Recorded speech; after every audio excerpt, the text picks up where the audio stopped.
Hello hello. हे बाबा जरा आवाज कमी कर ना. हा बाळा उद्या पाठवतो पैसे तुला. अरे आता पैशाची जरा चणचण आहे, उद्या नक्की पाठवतो. ओ शामराव, ओ काय झालंय? अहो काय सांगायचं तुम्हाला, पोरग शिकायला मुंबईला गेलंय. बर.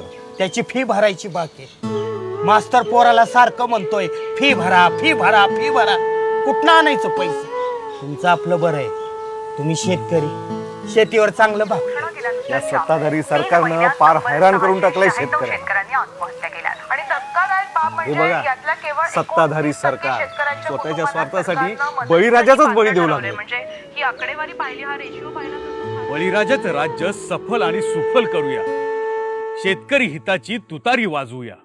आता हीच संधी आहे, विचार कर. तुतारीच्या साथीने उज्ज्वल भविष्याचा निर्धार कर. राष्ट्रवादी काँग्रेस पक्ष, शरदचंद्र पवार.